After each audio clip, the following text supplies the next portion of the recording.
नमस्कार, आदाब, सत श्री अकाल। आप देख रहे हैं घटना 24 अजय पंडित के साथ। आज की कहानी शुरू होती है एक ऐसे दृश्य से जिसे देखकर कोई भी इंसान एक पल के लिए छिटक जाए, जिसे सुनकर रूह कांप जाए। एक अर्थी, कंधे तैयार, रस्में पूरी, घर के बाहर पूरा मोहल्ला इकट्ठा और ठीक उसी वक्त जब चार लोग अर्थी को कंधा देने के लिए आगे बढ़ते, एक 17 साल की बूढ़ी माँ का हाथ उठता है। तो रुक जाओ, थोड़ी देर रुक जाओ, मुझे अपने बेटे को जी भर के देखना है। लोग रुक जाते हैं, एक अजीब सी खामोशी छा जाती है। कफन हटाया जाता है। माँ अपने बेटे को टकटकी लगाए देख रही, यानी देखती रहती। आंखों से लगातार आंसू टपक रहे, लेकिन जुबान से एक शब्द नहीं निकलता। 15 मिनट, सिर्फ 15 मिनट, जो वहां मौजूद हर इंसान को घंटों जैसे लगे। आखिरकार माँ हाथ जोड़कर कहती है, मुझे थोड़ी देर में आती हूँ, मेरे लाल को यहीं रहने देना, कहीं मत ले जाना। और वो माँ जिसे अब भी अपने बेटे का अंतिम संस्कार करना था, सीधा थाने की तरफ चली जाती। दोस्तों, जरा सोचिए, जिस वक्त एक माँ को अपने बेटे की चिता को अग्नि देनी होती है, उस वक्त वो थाने के दरवाजे पर खड़ी है। आखिर ऐसा क्या हुआ जो एक माँ को यह कदम उठाना पड़ा? तेलंगाना प्रदेश, जिला निजामाबाद, थाना मोपाल मंडल के अंतर्गत आता है। एक गाँव, न्यायालय, तारीख 1 जुलाई 2026, सुबह करीब 8:30 बजे का वक्त। मृतक का नाम प्रशांत, उम्र लगभग 35 साल। माँ का नाम श्याम, उम्र 70 साल। एक माँ जो रोते भी लगते थाने पहुंचती है, अधिकारियों के सामने हाथ जोड़कर गिर गिराती, साहब मेरा बेटा मर चुका है, लेकिन वो ऐसे नहीं मरा, मुझे लगता है किसी ने उसे मारा। आप एक बार जांच कर लीजिए मेरी तसल्ली के लिए। सही सही, एक माँ जिसका पूरा परिवार, पूरा मोहल्ला यह मान चुका था कि यह एक हादसा है, वो अकेली इसी कहानी पर यकीन नहीं कर रही थी। यही वो पल था जहां से यह पूरी कहानी अपना रुख बदल देती। एक माँ की सहज इंसानी समझ, जिसे शायद कोई सबूत नहीं चाहिए था, सिर्फ अपने बेटे को जनाजे का, अपने बेटे की फितरत को पहचानने का भरोसा। थानेदार को माँ की हालात देखकर तरस आ जाता। वो कहते हैं, अम्मा बिल्कुल परेशान होने की जरूरत नहीं है, तुम्हारी तसल्ली के लिए मैं अधिकारियों को भेजता हूँ। सर्किल इंस्पेक्टर सुरेश कुमार और महिला सब इंस्पेक्टर सुनीता को मौके पर भेजा जाता है। माँ की तहरीर ली जाती है और उसी आधार पर एक मुकदमा दर्ज करा लिया जाता है। पुलिस टीम जब घर पहुंचती है तो वहां पहले से ही बड़ी संख्या में लोग जमा थे, क्योंकि प्रशांत की डेड बॉडी को अंतिम संस्कार के लिए ले जाने की तैयारी हो चुकी थी। पूरे गांव में यही चर्चा थी, आखिर माँ ने ऐसा क्यों किया? जब सब कुछ तैयार हो चुका है, यानी सब कुछ तैयार हो चुका है, पुलिस पूछताछ शुरू करती है। प्रशांत की पत्नी संध्या, जो पेशे से नर्स है, एक प्राइवेट हॉस्पिटल में काम करती है, बताती है, साहब यह 27 जून 2026 को सऊदी अरब से लौटे थे। 29 जून की शाम पहले मंजिल पर बैठकर शराब पी रहे थे और गिर गए।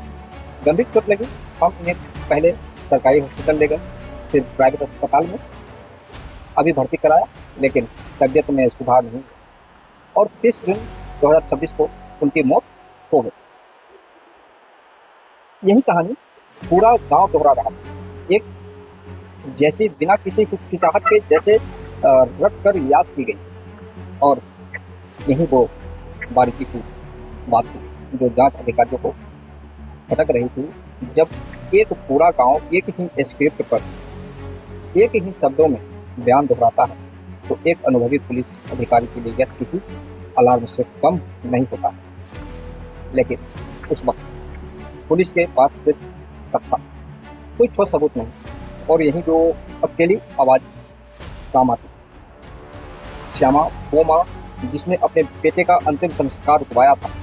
पुलिस ने डेड बॉडी को पोस्टमार्टम के लिए भेजा। बिसरा सैंपल सुरक्षित रखे गए, फोरेंसिक लैब में भेजे गए। शुरुआती जांच में शरीर पर गिरने से लगी चोट की पुष्टि तो हुई, लेकिन डॉक्टरों ने यह भी नोट किया कि मौत के वक्त और लक्षणों में कुछ ऐसी बातें थी जो सिर्फ गिरने से चली, यानी गिरने से लगी, चोट से मेल नहीं खा रही। यही रिपोर्ट पुलिस के लिए जांच को आगे बढ़ाने का पहला ठोस आधार बनती है। पुलिस ने संध्या का मोबाइल नंबर सर्विलांस पर लिया, कॉल डिटेल रिकॉर्डिंग यानी CDR निकलवाया गया। जब बारीकी से इसकी जांच की गई तो सामने आया संध्या अपने पति से बेहद कम बातचीत करती थी, लेकिन पास की ईमानदार पुलिस, पास की इंदिरापुर कॉलोनी में रहने वाले एक शख्स अनिल से लगातार घंटों बातचीत हो। पुलिस ने इस CDR को और गहराई से खंगाला और जब 19 जून 2026 की तारीख की कॉल हिस्ट्री देखी गई, यानी वही तारीख जब कथित हादसा हुआ था, वो एक और नाम सामने आया। बंटी गांव की ही रहने वाला 24 साल का लड़का। ठीक उसी साल जब प्रशांत को गिरने की घटना हुई, संध्या की इस दोनों से बार बार बातचीत के रिकॉर्ड मौजूद थे। अब यह सिर्फ एक हादसा नहीं रह गया था, यह दिन लोगों के बीच एक ऐसा तार जोड़ रहा था जिसकी पत्ते उधरनी बाकी थी। पुलिस ने तीनों को हिरासत में ले लिया, संध्या, अनिल और बंटी। सख्ती से पूछताछ की, यानी पूछताछ का दौर शुरू हुआ। पहले संध्या टूटी, फिर अनिल ने भी संशुगल दिया और आखिरकार बंटी ने भी अपनी भूमिका कबूल कर ली। अब चलिए समझते हैं इस कहानी की जड़, जो शुरू होती है आज से करीब 7 साल पहले। संध्या की शादी प्रशांत से हुई थी। संध्या पढ़ी लिखी थी, नर्सिंग की ट्रेनिंग ली थी और एक प्राइवेट हॉस्पिटल में काम करती थी। प्रशांत उतना पढ़ा लिखा नहीं था, लेकिन मेहनतकश था। शादी के कुछ साल बाद प्रशांत ने एक फैसला लिया, मैं विदेश जाना चाहता। जो तनख्वाह मिलती है वो कम है, सऊदी अरब में 1.5 लाख रुपए महीने की सैलरी मिल जाएगी। मैं पैसे कमाऊंगा, हमारी आर्थिक कमजोरी दूर हो जाएंगे। दोस्तों, यह कहानी सिर्फ एक परिवार की नहीं, भारत के लाखों परिवार की यही कहानी है, जहां रोजी रोटी की तलाश में पति बाहरी देशों का रुख करते थे और पीछे पत्नी अकेली रह जाती, कभी कभी सालों के लिए। एक आर्थिक मजबूरी कब भावनात्मक खालीपन में बदल जाती है, यह किसी को पता नहीं चलता। संध्या इस फैसले पर राजी हो जाती है, प्रशांत सऊदी अरब चला जाता है। इधर संध्या अपनी नौकरी में व्यस्त रहती है और एक दिन हॉस्पिटल की ड्यूटी के दौरान उसकी मुलाकात होती है अनिल नाम के एक शख्स से। शुरुआत में यह सिर्फ एक जान पहचान थी, फिर बातचीत बढ़ी, दोस्ती हुई और धीरे धीरे यह दोस्ती एक ऐसे रिश्ते में बदल गई जिसके बारे में, यानी परिवार में, गांव में किसी को भनक तक नहीं थी। संध्या और अनिल एक दूसरे के साथ अवैध संबंधों में आ जाते थे। यह रिश्ता इतनी खामोशी से आगे बढ़ता है क्योंकि संध्या को अपने काम के बहाने मिलने का मौका आसानी से मिल जाता था।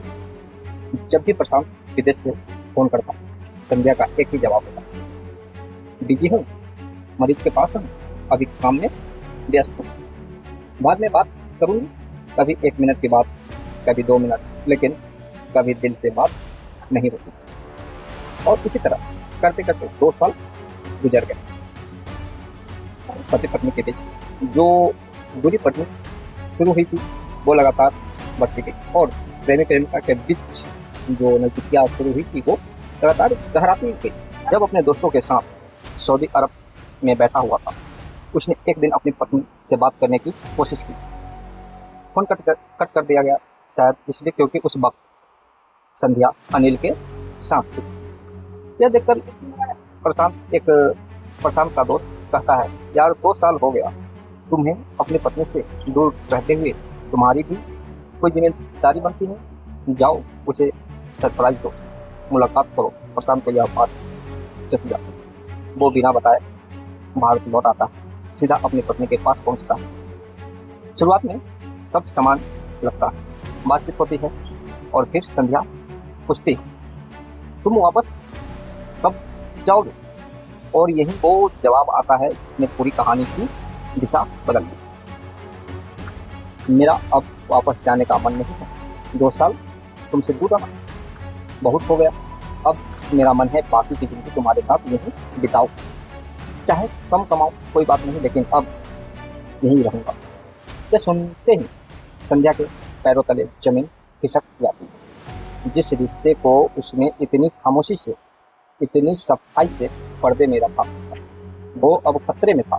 अगर प्रशांत हमेशा के लिए यहीं रुक गया तो अनिल के साथ उसका रिश्ता, उसकी आज़ादी, सब कुछ खत्म हो जाएगा। वो अपने प्रेमी अनिल के पास जाती है और कहती है वो तो अब वापस जाने को तैयार नहीं, और यहीं से दोनों एक ऐसा फैसला लेते हैं जिसने एक जीती जाती जिंदगी को हमेशा के लिए खत्म कर दिया। इसे रास्ते से हटाया जाए। अब आती है पोसा, जिसे बाद में हादसा कहकर पेश किया गया। तीसरे किरदार की जरूरत थी किसी ऐसे शख्स की जो प्रशांत के साथ बैठ सके, उसे नशे में डुबो सके और उसी वक्त पर धक्का दे सके। इसके लिए चुना गया गांव के ही रहने वाला 24 साल के बंटी। बंटी से कहा गया, आज तुम्हें प्रशांत के साथ बैठकर शराब पीनी है और खूब जमकर पिलानी। जब यह पूरी तरह नशे में हो तब इसे धक्का दे दे। पहले मंजिल पर बैठकर दोनों शराब पीते हैं। शराब का दौर चलता रहता है। प्रशांत नशे में डूबता जाता है और जब वो पूरी तरह बेसुध हो जाता है तब उसे धक्का दे दिया जाता है। गिरने के बाद प्रशांत को गंभीर चोट लगती है, शोर मचता है, चीख पुकार होती है, लेकिन यह सिर्फ एक दिखावा था ताकि किसी को शक न हो कि यह जानबूझकर किया गया था। प्रशांत को पहले सरकारी अस्पताल ले जाया जाता है, फिर इलाज के लिए प्राइवेट अस्पताल में भर्ती कराया जाता है। यही वो मोड़ आता है जो इस पूरी कहानी को बाकी समान अपराधों से अलग करता है। डॉक्टरों ने कहा हम इन्हें घर ले जा सकते हैं, वहीं इलाज हो सकता है क्योंकि इनकी पत्नी खुद नर्स है। बेड का खर्चा, दवाइयों का खर्चा बस बच जाएगा। डॉक्टरों को कोई शक नहीं था क्योंकि सामने एक प्रशिक्षित नर्स थी जिस पर भरोसा करना संभावित था। संध्या अपने पति को घर ले आती और यहीं उसने जो तरकीब सोची वो बेहद साबिर और ठंडे दिमाग से रची गई साजिश थी। घर में मौजूद नींद की गोलियों को पीसा जाता है, साथ ही टॉयलेट साफ करने वाले क्लीनर में से कुछ मात्रा निकल जाती है। इन दोनों को आपस में मिलाकर एक ऐसा घोल तैयार किया जाता है जो देखने में बिल्कुल दवाई जैसा लगे। प्रशांत के हाथ में पहले से कैनुला लगा होता है, वहीं ट्यूब जिसने मरीज को बार बार इंजेक्शन या ड्रिप चढ़ाई जाती है। आमतौर पर अगर कोई अप्रशिक्षित व्यक्ति भी हो तो वो इस नैकुल के जरिए दवा दे सकता है, लेकिन संध्या तो पेशेवर तौर पर प्रशिक्षित नर्स थी। उसके लिए यह घोल तैयार करना और सही तरीके से इंजेक्शन करना कोई मुश्किल काम नहीं था। इंजेक्शन लगते ही कुछ ही देर में प्रशांत तड़पने लगता है और तड़प तड़प कर उसकी मौत हो जाती है। प्रशांत की मौत के तुरंत बाद संध्या ने जो किया वो किसी सुनियोजित नाटक से कम नहीं था। उसने शोर मचाना शुरू किया, पूरे मोहल्ले को इकट्ठा किया और रोते बताया, मेरे पति छत से गिर गए थे, गंभीर घायल हो गए। मैंने सरकारी और प्राइवेट दोनों जगह दिखाया, यह रहे डॉक्यूमेंट, लेकिन बच नहीं पाया। उसने इतनी सफाई से यह भूमिका निभाई कि किसी को शक की गुंजाइश तक नहीं मिली। कागजात थे, अस्पताल के दस्तावेज थे, गवाह थे जिसने शराब पीते और गिरते देखा था। हर चीज इस तरह सजाई गई थी कि यह एक दुर्घटना से लगी, लेकिन एक माँ थी जिसे यकीन नहीं हो रहा था और यही वो धागा था जिसे खींचते ही पूरे परिवार साजिश उतर गई। दोस्तों, यहाँ रुककर एक बात पर गौर करना जरूरी है। अगर समस्या उस दिन अर्थी न रुकती, अगर उन्हें अपने बेटे पे वो भरोसा न होता जो पूरे गांव को नहीं पता था, तो यह कत्ल हमेशा के लिए एक हादसा बनकर दफन हो जाता। फाइल बंद हो जाती, जिंदगी आगे बढ़ जाती और एक सच्चाई हमेशा के लिए दब जाती। एक माँ की सहज इंसानी समझ एक पूरे सरकारी तंत्र के आगे निकल गई। और यह सवाल उठाना जरूरी है, क्या हमारा सिस्टम सिर्फ इत्तेफाक पर टिका है? अगर हर मामले में कोई समस्या मौजूद न हो तो कितने कत्ल प्राकृतिक मौत या दुर्घटना के सर्टिफिकेट के नीचे हमेशा के लिए दबे रह जाते? यह सवाल सिर्फ इस एक केस का नहीं है, यह उस पूरी व्यवस्था पर सवाल है जहां मेडिकल सर्टिफिकेट, पारिवारिक बयान और गांव की सामूहिक सहमति किसी भी शख्स को दफनाने के लिए काफी मान लिए जाते हैं। जब तक कोई परिवार का सदस्य खुद सवाल न उठाए, पुलिस के पास शुरुआती जांच शुरू करने की कोई ठोस वजह नहीं होती। संध्या, अनिल और बंटी तीनों को गिरफ्तार कर जेल भेज दिया गया, लेकिन गिरफ्तारी इस कहानी का अंत नहीं, बल्कि एक नई और शायद ज्यादा जटिल शुरुआत है। अब अदालत में यह साबित करना होगा कि हत्या पूर्व नियोजित थी कि नींद की गोलियों और क्लीन में मिलाकर जहरीली इंजेक्शन जानबूझकर तैयार किया जाता।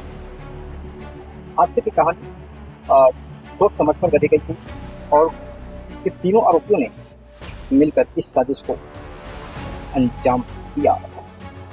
न्याय संहिता के तहत यह मामला हत्या की धारा के साथ साथ साक्ष्य मिटाने का साजिश रचने की धाराओं की शुरुआत होती है। अदालत में फोरेंसिक रिपोर्ट की विशाल जांच की गई, सीडीआर रिपोर्ट और तीनों आरोपियों के बयान, यह सब मिलाकर एक सुनियोजित केस बनाएंगे। लेकिन यह भी सच है कि भारत की न्याय और प्रणाली में ऐसे मामलों का फैसला आने में सालों लग जाते हैं और अब तक एक माँ अपने बेटे के इंसाफ का इंतजार कर रही है। घटना सुनाते जहन में कुछ और मामले और क्रोध हो जाते हैं। पुणे का मामला, जहाँ एक पत्नी ने अपने पति की हत्या को हादसा दिखाने की कोशिश की। मेरठ की वो चर्चित कहानी। आजकल बहुत ऐसे कुछ हो रहे हैं। तो यह घटना सुनाने का उद्देश्य किसी को गलत बनाना, किसी को परेशान करना, बल्कि अपोस्टिक करना। तब तक के लिए धन्यवाद। जय हिंद, जय भारत।